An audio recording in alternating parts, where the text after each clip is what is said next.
So thank you so much, Kishore, for joining, and welcome everybody for the sit chat today. Before we start the sit chat, as usual, I want to share a brief background of the sit in our sit chat, and then we go on to the topic of the day.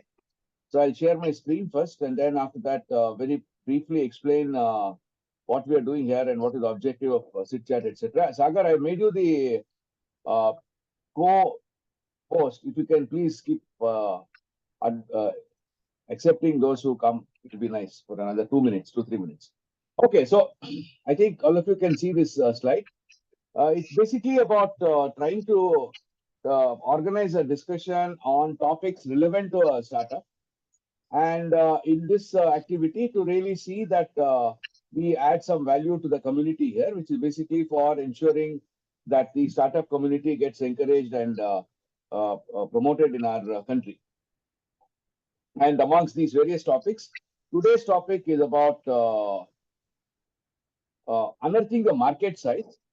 This is something which I saw in LinkedIn when I was browsing, and this was a post by iPreneur, a company which is run by Kishore Jagirdar, who is our expert today.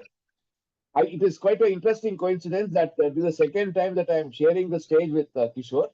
Some 6-7 years back, I never knew that we were together in BMS College on a similar topic about startup, I think. And his team unearthed that photo from somewhere. I don't know where they got it.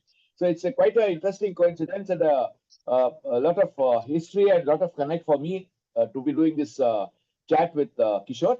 So he would be speaking about unearthing the market size. As I said, he's the founder of iPreneur, another accelerator in Bangalore. Similar to what we heard a little while ago, Girish Batra, that was another accelerator called as Sarthi. iPreneur is another accelerator, and they are extremely well connected in Karnataka, where a lot of rural activities, rural projects, etc., is very, very intense in iPreneur. And of course, Kishore can introduce himself a little more in detail before we start before he starts his presentation and shares his wisdom. So before I hand over to him, a very brief look at our disclaimer, because we are basically sharing wisdom from experts. And of course, what we discuss here is definitely validated from the professional perspective, but still, we would recommend that you consult your own professional and seek the advice, your advisors, mentors, whoever they are, before you really implement any of the topics which you learn from this sit chat. With that brief introduction, let me come to my introduction. My name is Dinakar. I am a consultant right now. Earlier to this, I was working in Bosch for a long time in various countries, India, Brazil, Germany. I speak Portuguese and German, apart from a handful of Indian languages. And after that, since 2013, I've been coaching, mentoring, consulting companies to improve their performance.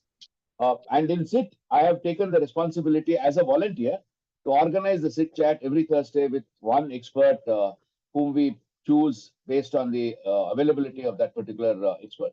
Thanks a lot for this. And over to you, Kishore. Please introduce yourself briefly and then share your wisdom initially for about maybe 20-25 minutes. And after that, we can have a discussion. Over to you, Kishore.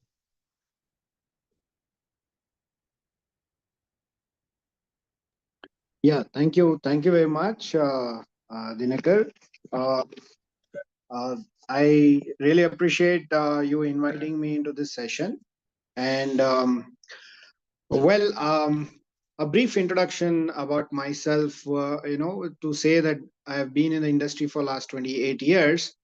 And while this journey happened, we founded InfoPace, which is now in the 25th year.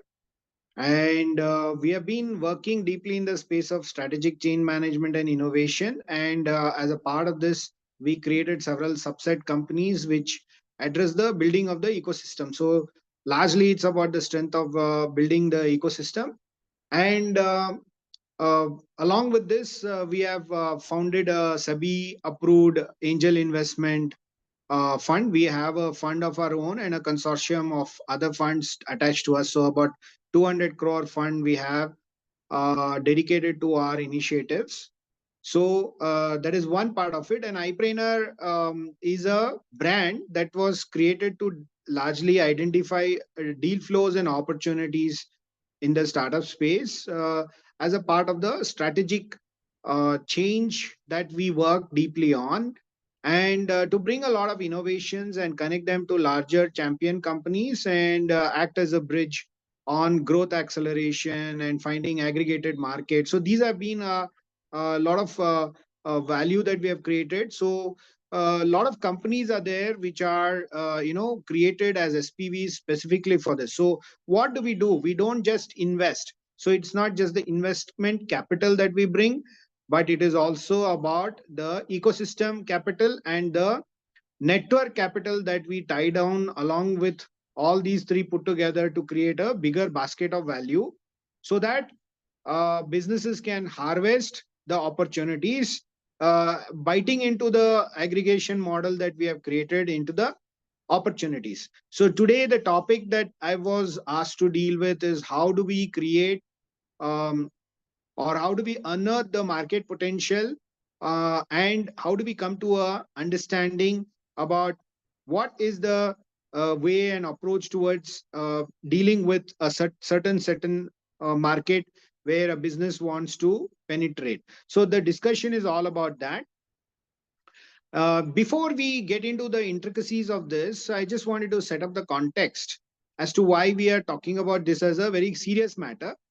I think 2008, when the recession first hit in a large way, in a global way, at that point of time, the market dynamic shifted. But people were not willing to accept that the realities of globalization and the way it is going to be way forward all has gone for a toss or a change. We saw a lot of small companies mushrooming at those times, and then gradually they have now become big players in the market. Now, while we moved on to 2019 and 2020, when we were hit by COVID, a certain tectonic shift happened in the market. Whereas now, with the dynamism of the unthinkable, unimaginable change that hit the markets all over the world, we do not know where the customers have moved, because every area, the dynamics of business has changed. So the regular customers, captive customers who were regularly engaging, are no longer now willing to pay in most of the cases.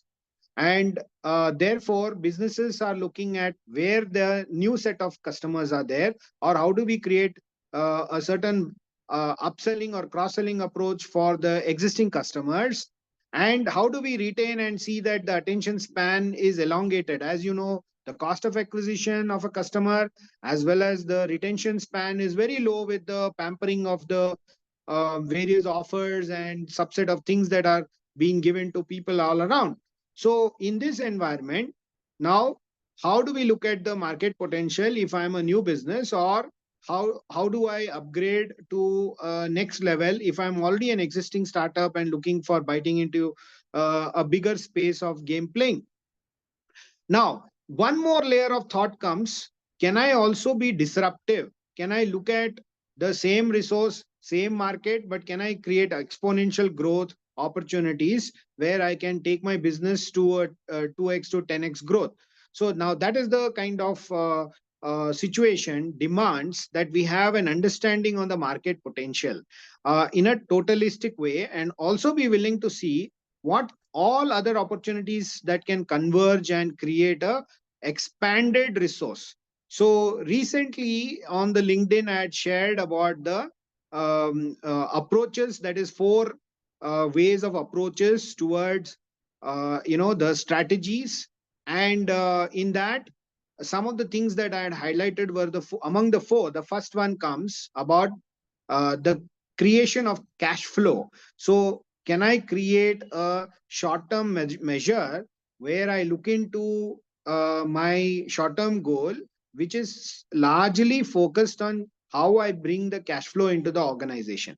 Then I move into the long-term goal, where I'm looking at I move the attention from the bottom line to the top line, where I create profitability. And how do I reach that? And how do I make a bigger value chain where my profitability increases. Now, the third aspect comes is about the vision.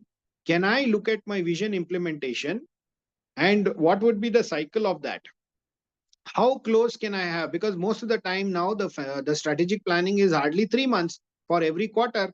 So how do I look at converting this into a bigger aspect, and how do I implement this? Now that comes as the third option, a strategy. The fourth one is about whether can I move out from the limitations that I have of today in my current reality, and can I come with an approach of associations where my scope or the spectrum of on which I'm working becomes wider because of the collaboration, co-creation, and opening up fantastic doors of opportunities through the penetration of collaboration. So thereby, I need to now have the fullest understanding of the market potential. So this is where we look at the key role of market potential as a method to see how I will be able to, as a business owner, get into a wider game plan, and also see if I can understand where my business will hit with volume results and outcomes, and where I will be able to create that premium circle where I am able to identify that 2% of the population that gives me 80% of the business, right? So that 2% of that entire customer profiles where my 80% of the business is available. So now based on this, I had shared in the LinkedIn, which to which the Dinakar was kind enough to look at and said he requested me to have a discussion and share the insight on that. So when you are working on this, obviously you will need to work on the TAM, the SAM, and the SOM. So the TAM is about the total availability of the market, the total available market, and then comes the SAM, SAM, SAM. So in the SAM, we are talking about the percentage of the availability or the attainable part of the the market potential. And in SOM, we are talking about how do you attain. So what is the percentage of that you will be able to obtain? Now, out of that attainable market, how do you create a realistic target of where you will be able to make an impact, which will convert into revenues, right? So that will be coming under the SOM. That is the total of your obtainable market, which has realistic planning. Now, while we are looking at the TAM, let me give you an example. The TAM could be, let's say, the vegetable market. So if I am looking at vegetable market, what is the total percentage of the vegetable market, right? And how do I look at the vegetable market in various segments all put together, and understand the total value available in that particular opportunity?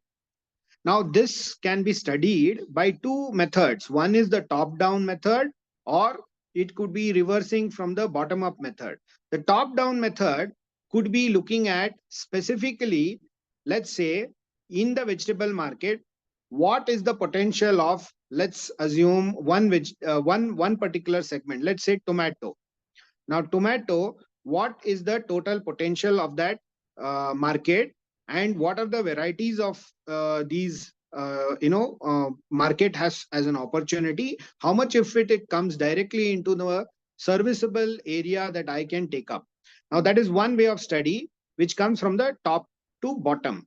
Now, from bottom to up approach is about understanding how do I do the further calculation.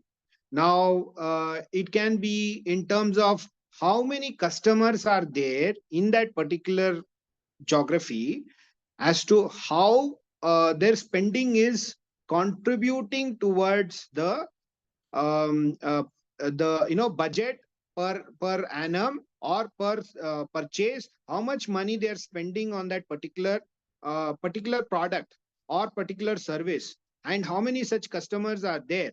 Based on that, I will come to an understanding from the base to the that is the vertical. So from the bottom up, I will be able to calculate and get an understanding on the number of customers and how they are spending, and their spending behavior gives me an insight on the calculation of the total potential of the market. So these are the two methods that comes under the the TAM approach.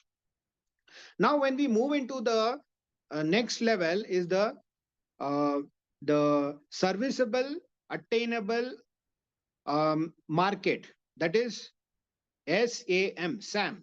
Now, in this, we are now going into basically a detailed approach towards finding out of this vegetable market, what is the targeted segment. So we will look at, let's say, tomato as a particular variety in the vegetable market as the primary product that we are trying to sell. All right. And in that, now we will look at there are two varieties, let's say, for the sake of simplicity of understanding.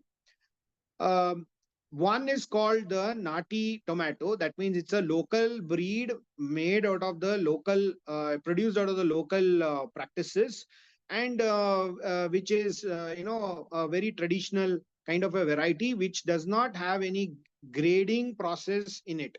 That means you cannot grade these local variety Nati varieties because they comes with different shapes and different colors and different sizes. So you cannot measure something out of that. So now the next one is the import variety, I mean the export variety. So let's take about the red big tomatoes with a very bright red color look, and this variety, how many of them are there in that, how many are being produced in that variety, and how many do you think that are attainable. So that calculation or that understanding comes under this particular working. So here again, we are looking at two segments. Now, one is towards the number of the population. Let's take one place in Bangalore. Let's we target Hesarghatta. So in Hesarghatta, let's assume the population size is 30,000. Total population of Bangalore is 1 crore 60,000 as the total population. So that is the TAM. Now the SAM part is that in Hesarghatta, the total size of the population is 30,000. So now we are going into the specific of a geography and a physical location around which what are the opportunities are available. So that is called the attainable market. 30,000 is the zero down population. Now going further down as a subset of this, that is the SOM. Now in this, my calculation will be, out of this 30,000 population, will I be able to capture all the 30,000 as my customer? Is it possible? So what does SOM mean? It means serviceable, obtainable market. So that means we need to do some very realistic planning here, realistic calculations here. Out of the 30,000 population, how many of them are really coming under my reach? Or this is all about looking into market penetration. All right. So in that market penetration, what am I looking at? I'm looking at basically, can I, out of the 30,000 population, reach out to say about 5,000 population or 3,000 population who become really my customers, whom I can really go and acquire as my customers. Now, where are they? What is their spend as per annum? And what are their customer behaviors? What is the customer behaviors? So can I look into that? Now, can I look at the planning of how I will be able to budget the cost, and I will understand the acquisition cost? What is the cost to acquire these people? Now, here largely it all depends upon the market penetration, right? Now, there could be these 5,000 customers scattered over a density of a place. Now, if I put it on an understanding, some of my customers who are real potential customers, they may be, as far as about 8 to 9 kilometers away from the density where I can get a an aggregated list of customers who are directly coming under my SOM.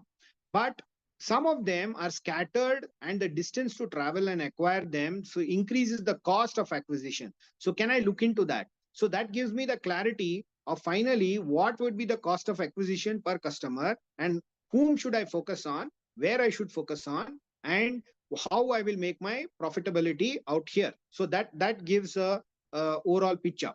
Now, at the end of the day, after having the TAM, SAM, and the SOM all clearly defined, the importance comes of finally the calculation comes on the market penetration capability. So there are various other methods. Now, so let's look at the SOM calculation, how it is done.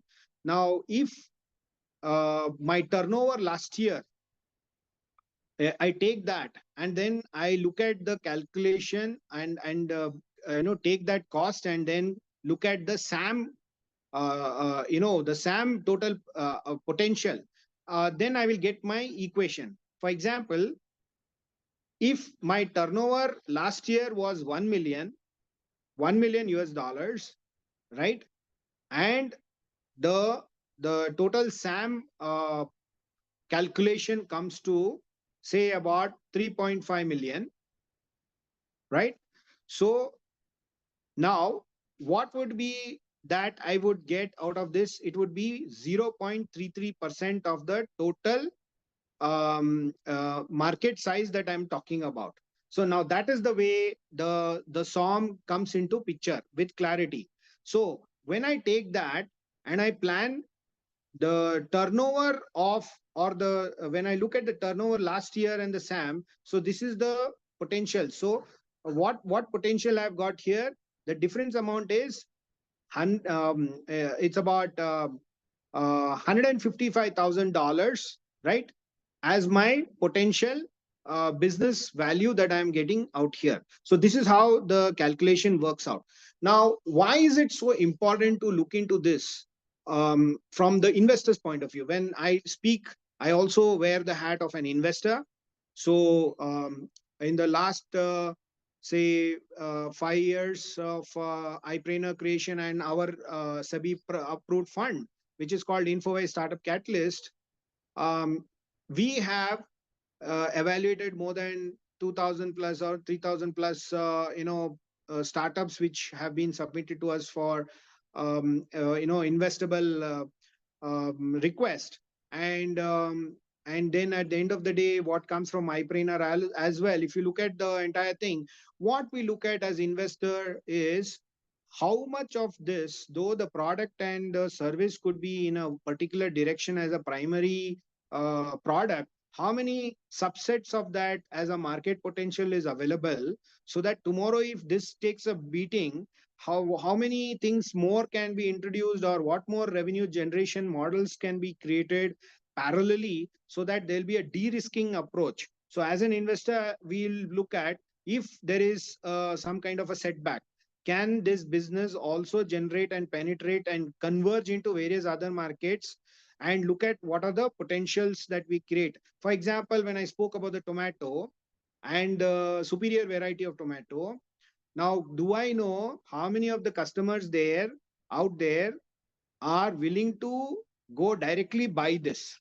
right? So let's say in a market where there are 3 lakh customers, now the 3 lakh customers, out of that, direct purchase of this could be say about 1,80,000 people who will be able to directly buy this as a preferred choice.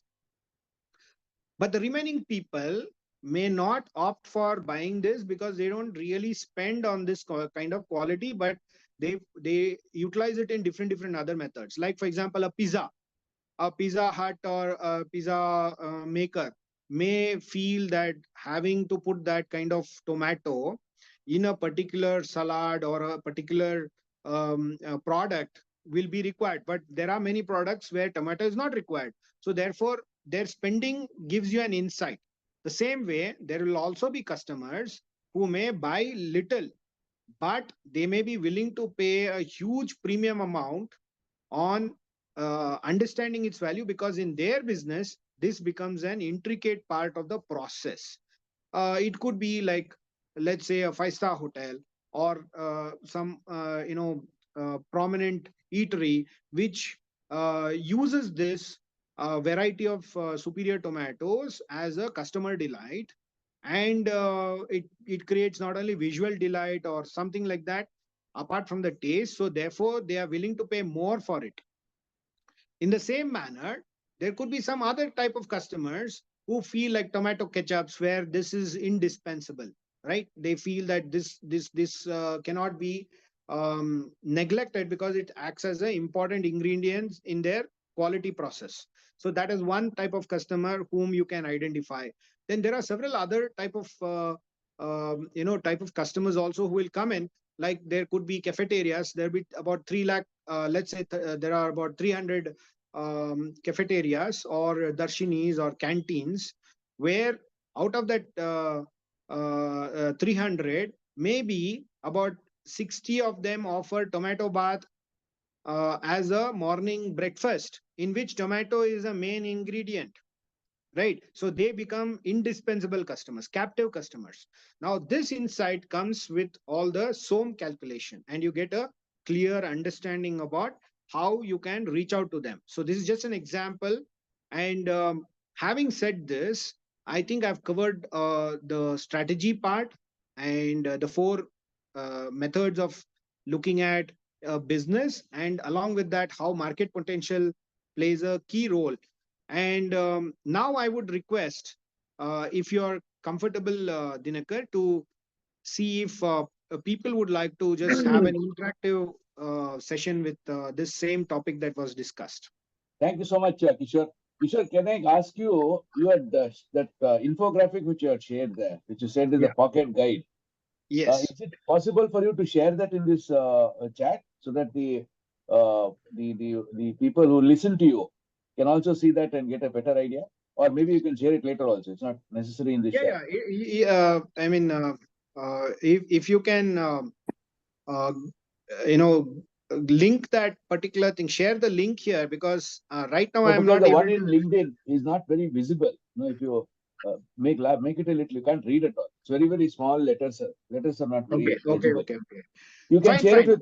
You can give it to That me. can be done. Yes, yes, I yes. will share it with everybody. You can send it Sure, to sure. me. Yeah. See, before we start any discussion, I had a primary question, Kishore. See, as a startup, the first thing, there are a lot of ideas that each one of us keep getting. And it's also important to differentiate between a startup and a normal entrepreneurship. If suppose somebody is wanting to start a franchisee, become a franchisee of a brand which is already available in the market, that would possibly more be a entrepreneurship than a startup. So even for them, any business you start, this TAM, SAM, and SOM is extremely important, because only then can you really prepare your business plan. Only then can you really find out what amount of finance is required and what resources are required and things like that. There, uh, when you talk about this TAM for products and services which are very easy, like a case of a tomato or something which is where you are consuming quite regularly, it possibly is quite easy. But in the case of a startup, then generally it's a new idea. That idea itself will not be known. You know, for example, here we've got Namrata, who is talking about trying to do something for breast cancer. Okay, some kind of an Ayurvedic supplement or Ayurvedic medicine for breast cancer. So there, how would you go about? Maybe you can explain that, Namrata, and how do you go about in such a case where the product per se doesn't have a need which is already existing, and you're also not sure how to go about. What would that be? How do you go about that? Yeah. What should be the So this question is for me. Yeah, it's for you. Yeah, but definitely. Namrata can tell possibly her product, what she's wanting to do, so that you get a Okay. background also. And that would be the case of most of our startups, right? There is a new idea, we don't know where that idea can be used. Namrata, please explain your idea very briefly. Hello, sir. Actually, I think I personally met him and pitched my idea in Elevate Women Incubation Program day from Jinsau the other day. Oh, Uh, yes, yes, I remember. Yeah. How are you? I'm good, sir. Yeah, good, good. Uh, uh, just to refresh, it's we are actually developing a herbal nanogel to treat early stage breast cancer, something in the form of a ointment to treat localized early stage breast cancer. That's what we are developing right now. We are in the early stage. Getting into the market, there is still time, but yeah, I would love to know the more insights about how to penetrate, because it's a very huge market and there is a different kind of a market per se. Yeah, very nice. First of all, I like to congratulate you and also, see that you have come into this group. I mean, it's really good to see you here. Um, First of all, I would like to clarify that what I mentioned so far are more towards the uh, stage where people have gone from the commercialization of their product and innovation, and they have now moved into market penetration. When you enter in any business, has to have this clarity, right? So at some stage you need to work on this clarity, and it is a very essential and core part of how you will be able to establish as a business. So therefore this is something clearly understood as an underlining that you cannot escape from the fact that you need to have the tam sam and the som understanding.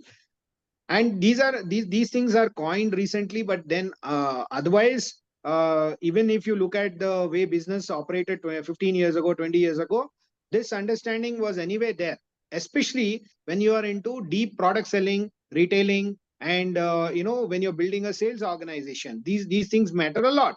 But when I come to the question being asked, and what right now you have presented, or you have spoken about your product, this is more related to innovation. And in the innovation, there is a cycle of, let's say, validation that happens when, especially when it's in the healthcare. There are a lot of other challenges that comes into this which you need to address. First of all, the concept of cancer itself is a very scary thing, and people, as you know, the fear factor in India is very very high when the lack of information is taking a more center stage. So people, if you look at the snake bites, people, 80% of the people die not because the snake bit them, but the fear that the snake has bit them. The snake may be just a rat snake or something which was non poison, but still people die because of the cardiac arrest coming out of the fear. So now, when you are introducing such innovations, virtually you need to check out who will be of early adopters, right? Now, early adopters identification also needs to be understood in such a way that TAM is a part of that. Now, where are your potential people? Normally breast cancer awareness or realization comes from where the hospitals, where the people go for checkups and they realize that they have now got this, and that's the when you catch them at the early stage, correct? So at that point of time, uh, what are the inflows? So if you say I tie up with 3 hospitals or 4 hospitals, what is the number of footfall of women coming for these kinds of checkup will be coming under your TAM understanding. How many of them are coming and getting regularly checked up? That is one another data that you will require. Third data will be how many of them on an average in hospitals you are coming across the declaration that they're in early stage. Now that will define where your focus attention will be on these 4 hospitals. Maybe not all the 4 hospitals give you that kind of a early stage alarm warning. It could be maybe 2 specialty hospitals where the footfall is more. So therefore you will start working largely around identifying them, and then you will try to see how you will be able to deal with the experience. So it's all about how you make your innovation reach to them, create that conviction and belief in them that this is something doable, workable, right? Away from the conventional thing. Because first of all, you need to address the fear psychosis they are in. in the stage of fear psychosis, no matter what solution you give, even the world's best solution, they will not be able to arrive at a decision making, simply because they are not prepared mentally for that. So largely these innovations have to get into an engagement model, and in that you will have to figure out which hospital or which place gives you more of these types of customers whom you can then get them into conversion. Now that conversion capability will also depend upon how much of facilitation or how much of that support you are getting in building that conviction, where people are seeing the outcome as a positive chain reaction. All right. Can you showcase, say, about 4 or 5 customers who have actually gone through this and taken this, and can you share their testimonials? Can you make them calm down and take a trial on this? So it works on a longer cycle. Now, once you have completed all this, your SAM will be clear, because you now know how many are attainable out here, and then comes how many really get converted. So you'll have to try this out over a period of time, because it's an innovation and it is not a known thing. And the time to introduce and get the conviction and acquisition of customer is over a period of time. And only when they get healed, or they get to see drastic changes or outcomes, that is when they become your captive customer, and they start giving you the word of mouth. So it is over a longer period of cycle, unlike the stage where, now imagine, where you have already done this, covered this, and you have got your first 100 customers who are speaking and they are wowed about you. Now you enter the market with that data. Then the whole game of what I spoke all this while at the beginning of the session comes into full picture, because that is the stage when you're ready to hit the market and you're ready to go to the market. So this is all about go to market strategy. Yeah, Kishore, I have. Thank you, sir. Dinkarji, I have. Just to summarize whatever you said, if suppose we say that any startup, whichever, whether it's an entrepreneurship or a innovative product or service, should plan some amount of funds for this primary research which we explained just now. It's basically a kind of a market research to find out and the acceptability of the product, also to estimate what percentage of TAM will be SOM and what percentage of SOM will be SAM. And in my at least relationship with many startups, there is not much amount of effort given in this direction at all. You know, you are constantly either developing the product or service and only working with one customer. And later that becomes a success. By the time it becomes a success, you are not sure what is your TAM, SOM or SAM. Then you get some numbers together, crunch them and go for a funding discussion where the data is not rock solid at all. So during this entire journey, I think what you explained is something which is primordial for any startup to plan it out from the beginning, to reserve the funds, to really plan that activity. That's a huge package, which is many times missed out. I would like to further add to what you said wonderfully, and the beautiful way you summarized it. I would like to just add, that is the reason why early stage innovations and early stage ideas are supported with grants, so that they don't go into the mental block or mental tension of the profitability and all that, because they don't have that stage yet. So correct, the innovations are encouraged. So largely those startups coming with innovations and technology and deep technology stuff cannot enter into TAM, SAM and all. Most of them, they give the pitch deck, but it means nothing to us. As investors, we know it doesn't make sense. Amarji, Ramesh, just hold on. Amarji, please go on. Yeah. Good evening, Kishore, for a wonderful session today. Yeah. Yeah, how are you? Good? Good. Nice to see you. Nice to see you today. 2 things that came to my mind was, you said you have already gauged about 2,000 to 3,000 startups. Yes. Every startup has a vision when they start the business. And when you fund them, you look at the vision, their activities, and what kind of market share they are going to have in the future. In spite of all this, why do most of them become unsuccessful is my first question.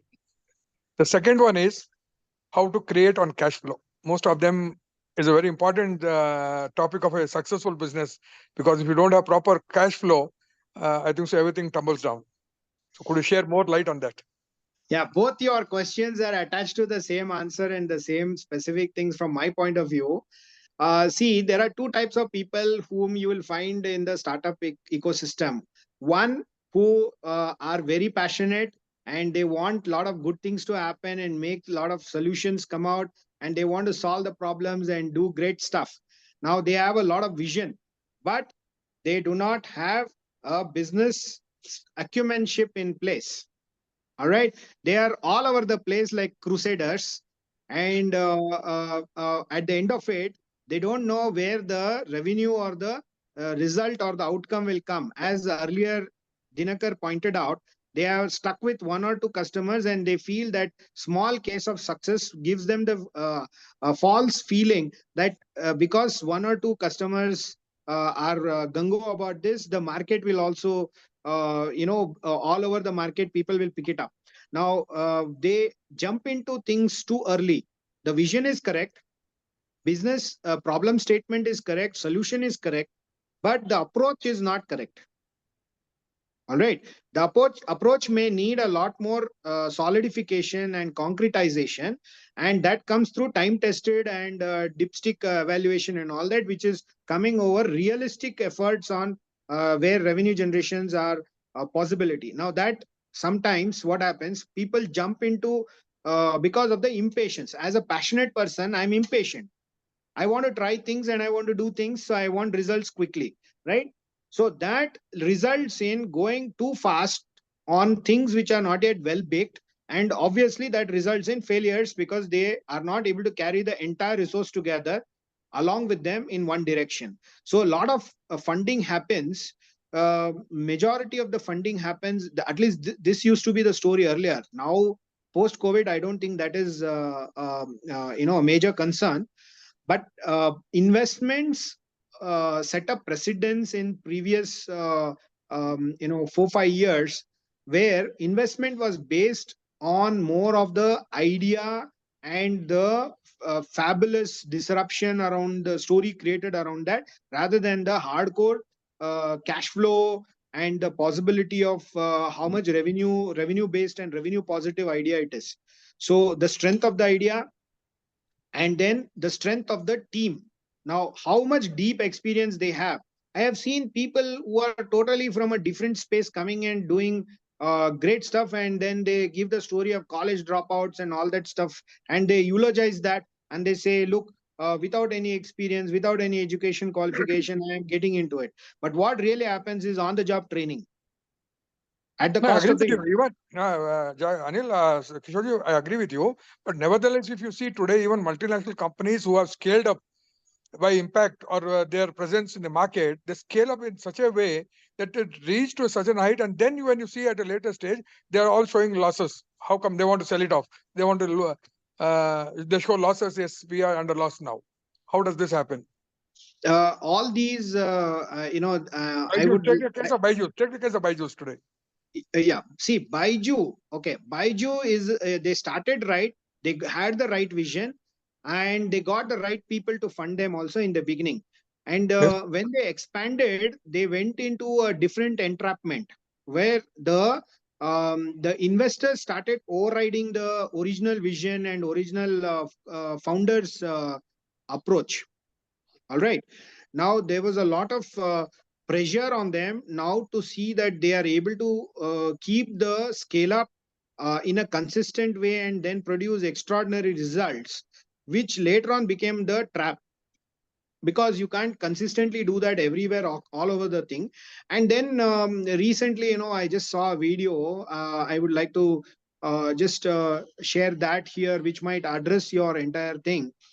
um, there was this college competition where one team comes and says, I've just got 10 lakhs investment from an investor at the valuation of 50 lakhs for my business, right? So they will be mocking the other people who did not get anything or did not succeed in that competition. All right, they'll say, what did your team get? Zero, right? Then one of the person comes there from the opposite team, a young girl, and she says, "There's nothing to be so excited about because you got 10 lakhs, right? It's all about valuation facade, right? And it's like a bubble." So when questioned upon, she says, "I'll prove my theory." So now 50 lakh valuation, 10 lakhs investment has come. So what she does is she says, "You sell just 0.001% of your shares to me, right? And then I'll buy it at 500 rupees. Now calculate the total value of your business at this point of time. It becomes 5 crores. Yes. And, right? So that Yeah. means the Baiju thing also was like this. All these unicorn stories and all were a facade created to attract investment into India and showcase that most of the unicorns are not really that profitable or have not made any money at all. But in the valuation game, they have given great returns. So But the value I is so high. The value is so high, and all of a sudden the drop is not the investor who is losing money. see Common it man. is it is a different conversation altogether, because it's not about market potential and all. It is a totally different game of valuation game. And in that nobody really loses other than the small players, because the small players follow the big players. The big players just put 1 rupee and they'll give a news that they have signed for 1 crore, and then it is the small players who put all the money there, and it ultimately who makes the money? The big players. Yeah, thanks a Thank lot. you. Thank you, Kishore. Thank you. I think Thank you. to just connect this to Tam, Som, and Sam, I feel what Amarji said has a lot to do with how the Tam, Som, and Sam are being assessed. For example, in the case of Facebook or WhatsApp, the SAM is very, very high because of the number of signups you have got. That doesn't mean that it is generating revenue. Because of a high SAM, then I think as a human being, we start thinking, okay, we got a fantastic SAM. Therefore, I have a huge access to the market, which means I keep thinking of all possibilities and say, okay, this company will go up. Your value increases. So that's a game. It's a kind of a mind game that at least the investors have to be careful, and the accelerators especially has to be even more careful to really make sure that you create good, solid startups with good foundation. Yeah, Yeah. Ramesh, please go on. Hello, Mr. Kishore. Hello. Thank you very much for spending time with us. Oh, Anna, it is okay. I thought Ramesh Anna. Okay, please go on, Anna. Yeah. It works both ways. Kishore, in the world of Tam, Sam, and Som, I wanted to tap into your experience, where I've seen people put in numbers like 5% at a Som level, or 10% of Sam, or 15% of Sam. What are the typical mistakes when entrepreneurs walk in and when they put in these percentages? What are the typical mistakes do they make, and how do you catch them? Well, one of the most outstanding mistake that which has become a regular behavior is that they'll say the total value of the market is 500 billion, and then they'll come down to saying that this particular size the market is about say about 100 billion, and even if I make 1% of that, so I will put SOM as 1% of that market, and I have made so much of money, right? So the moment some projection like that comes, immediately we reject it, right? So this is a typical behavior. Now the second type of behavior is they will showcase the number of subscribers, or the number of let's say it's more of a e-marketplace, or a e-business kind of a model, where people are looking at the number of users, right? So most of the time what we find is they calculate based on the number of users, and how many users have what kind of spending. Now that is a typical calculation made under SOM. But at the end of the day, we clearly know that these the same users. See, now if I if I'm talking about Amazon, Flipkart, or Swiggy or Zomato, or all these places, and I have all of these in my apps. And now, typically, which are the places where I'll go the most for what? So that customer behavior mapping is totally different from what is projected in the SOM calculation, right? Because I may have that spending and that budgeting per annum, that data is with you, but at the end of it, am I willing to put that in that particular app or that particular platform? Because whether I'm, that trust factor is there or not, where I will be able to get that kind of benefit or that kind of stuff. So if you ask me frankly, I don't trust Amazon at all, so I don't go and use Amazon. So there are people who will sing glory about Amazon, right? So it's all about preferences and choices. Now that is where the SOM gets fudged.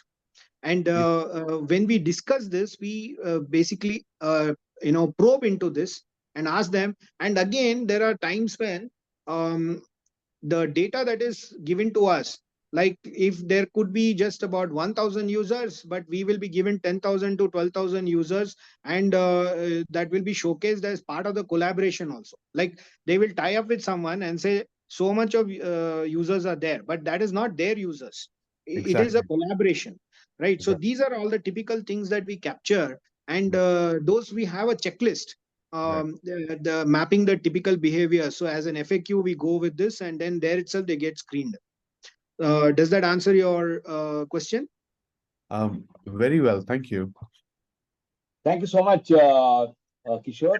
We have here one comment by Manish. If you want, you can share that, Manish. He's talking about something for Namrata. Instead of only going for allopathic hospital, he's talking about trying to go to a village where the woman may not even know that there is a possibility of such a treatment available. So there, I just wanted to share one insight from my side here, Manish. If you look at it, there is what is called as a blue ocean strategy, which basically is one of the possibilities of creating a market which never existed. And there is what is called as a third tier potential customers. These third tier potential customers are those who have a need, but they don't know that a solution for that need exists.